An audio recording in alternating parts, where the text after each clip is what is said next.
The rain hammered against the windows of our little cottage in the Cotswolds, mimicking the storm brewing inside me. For 20 years, Alaric, a humble clockmaker, had loved Bronte with every fiber of my being. We'd built a life together, a quiet, comfortable existence filled with the tick-tock of my clocks and the fragrant aroma of Bronte's baking. Or so I thought. It started subtly, almost imperceptibly. Bronte, usually so warm and affectionate, became distant. Her laughter, once a constant melody in our home, grew infrequent. She started working late at the village bakery, a new venture she'd taken on with such enthusiasm. At first, I was proud of her ambition, her drive to create something of her own. But the late nights stretched on, and annoying unease began to creep into my heart. I'd come home from a day spent meticulously crafting intricate timepieces to find Bronte already asleep, the scent of flour and yeast clinging to her clothes. When I tried to talk to her to share my day, she'd brush me off, claiming exhaustion. "Just a long day at the bakery, Alaric," she'd say, her eyes avoiding mine. "We're trying to get everything perfect for the grand opening." I wanted to believe her. I desperately wanted to cling to the image of the woman I loved, the woman who had been my rock, my confidant, my everything. But the more I tried to ignore the inconsistencies, the more they screamed at me. There were the hushed phone calls she took outside, the way she'd quickly end them when I approached. There was the new perfume she wore, a scent I hadn't bought her, a scent that lingered in the air long after she'd left for work. Then came the text messages. One evening, as Bronte showered, her phone buzzed on the bedside table. I hesitated, my heart pounding in my chest. I knew I shouldn't look, that it was a violation of her privacy. But the suspicion had become unbearable, a constant weight pressing down on me. With trembling hands, I picked up the phone and opened the message. It was from someone named Jasper. "Can't wait to see you tomorrow night, my love. Be ready for a sweet surprise." The world seemed to tilt on its axis. My breath caught in my throat and a cold wave of nausea washed over me. Jasper. Who was Jasper? I scrolled through the messages, each one a dagger twisting in my gut. They were filled with declarations of love, of longing, of stolen moments together. They spoke of secret rendezvous, of whispered promises, of a passion that had no place in my marriage. I stumbled back, the phone slipping from my grasp and clattering to the floor. The reality of the situation crashed down on me, crushing me beneath its weight. Bronte, my Bronte, was having an affair. The woman I had trusted implicitly, the woman I had loved unconditionally, had betrayed me in the most profound way imaginable. When Bronte emerged from the shower, I was sitting on the edge of the bed, staring blankly ahead.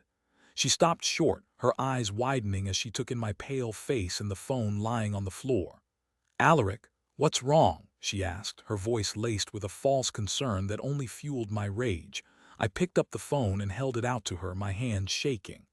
"Who is Jasper?" I demanded, my voice barely a whisper, her face drained of color.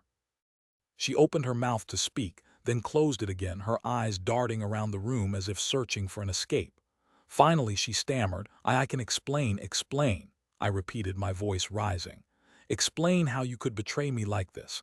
Explain how you could lie to me, deceive me, make me feel like a fool." "It just happened," she said, her voice trembling. "I didn't mean for it to go this far, it just happened," I repeated, incredulous. "You didn't mean for it to go this far. You've been seeing this man for weeks, maybe months. You've been lying to my face, sneaking around behind my back, and you expect me to believe that it just happened." She began to cry, the tears streaming down her face. "I'm sorry, Alaric," she sobbed. "I'm so sorry, I don't know what came over me." But her apology rang hollow. The trust was broken, shattered into a million pieces. I could never look at her the same way again, never believe her words, never feel safe in her love. "Get out," I said, my voice cold and hard. "Get out of my house, Alaric, please," she begged, reaching for me. "Don't do this. We can work through this. We can fix this." But I couldn't bear to touch her, to be near her. The thought of her in Jasper's arms, of her whispering sweet nothings to another man, filled me with a disgust so profound that I wanted to scrub myself clean. "I said get out," I repeated, my voice rising again. "I don't want to see you. I don't want to hear you. Just go." She hesitated for a moment, then turned and fled, leaving me alone in the silence of our once happy home.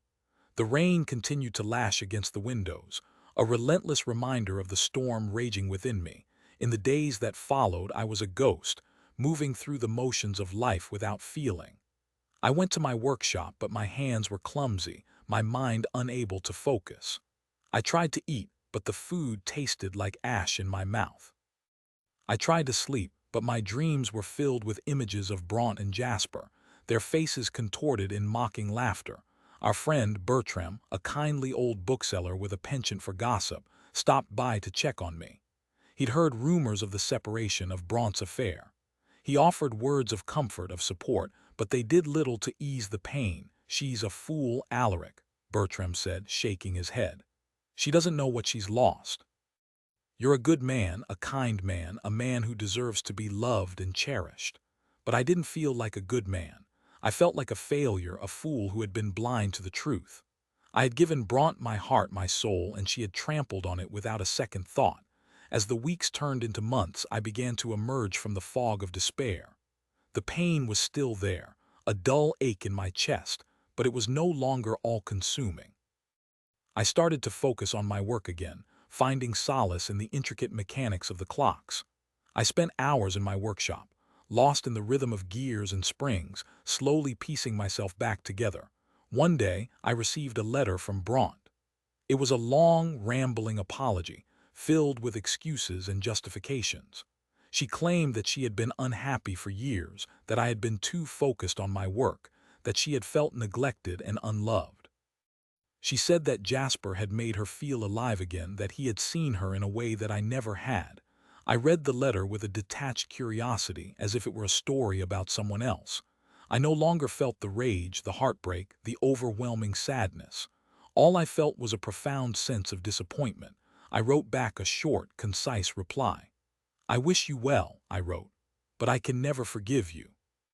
I knew that I would never be able to forget what Bronte had done, but I also knew that I couldn't let it define me. I had to move on, to rebuild my life, to find happiness again. It wouldn't be easy, but I was determined to try. A year later, I received an unexpected visitor.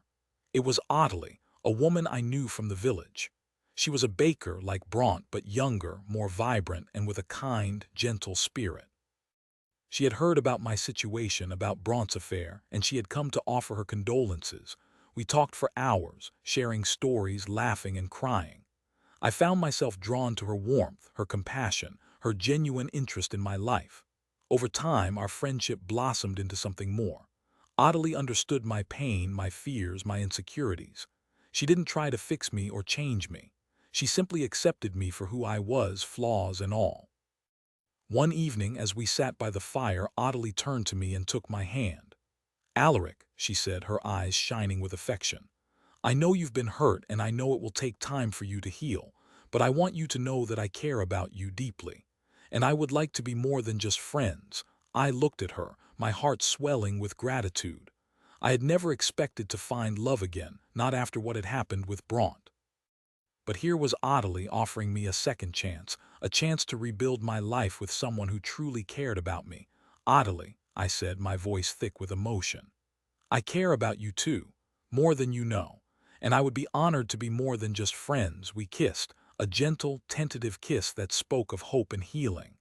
It wasn't the passionate, all-consuming love I had felt for Bronte, but it was something deeper, something more real. It was a love built on trust, on respect, on a shared understanding of the pain and the joy of life. As I held Ottilie in my arms, I realized that Bronte's betrayal had not destroyed me. It had changed me, yes, but it had also made me stronger, more resilient, more aware of the preciousness of love and the importance of choosing wisely. But the story doesn't end there.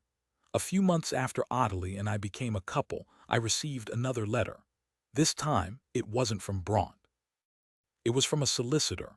Apparently, Jasper, Bronte's lover, was married, and his wife, upon discovering the affair, had not taken it well. She had divorced him, taken half of his assets, and to add insult to injury, had informed the local authorities about some shady business dealings he had been involved in. Jasper, it turned out, was not the successful businessman Bronte had thought he was. He was a fraud, a con man who had been using Bronte for her money and her connections. Bronte, now penniless and alone, had come crawling back to me, begging for forgiveness, begging for a second chance. She claimed that she had been blinded by Jasper's charm, that she had realized her mistake, that she still loved me, but I was unmoved. I had moved on. I had found happiness again. And I wasn't about to let Bronte ruin it. I met with her one last time in a small cafe in the village.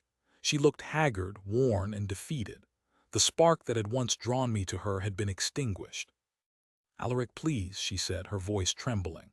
"I know I made a mistake, a terrible mistake, but I'm begging you, please give me another chance. I have nowhere else to go." I looked at her, my heart filled with a mixture of pity and disgust. "Bronte," I said, my voice calm and firm. "I'm sorry for what you're going through, but I can't help you. You made your choice, you betrayed me, and I can never forgive you." I stood up and walked away, leaving her sitting alone at the table, tears streaming down her face. I didn't look back. I knew that I had made the right decision. I had finally closed the door on that chapter of my life. As I walked home, the sun broke through the clouds, casting a golden glow over the Cotswolds. I took a deep breath, filling my lungs with the fresh, clean air. I was free. I was happy. And I was ready to embrace the future with Ottilie by my side. Bronte's affair had been a painful, devastating experience. But it had also taught me valuable lessons about love, trust, and the importance of knowing my own worth. And in the end, it had led me to a place of greater happiness than I had ever imagined possible.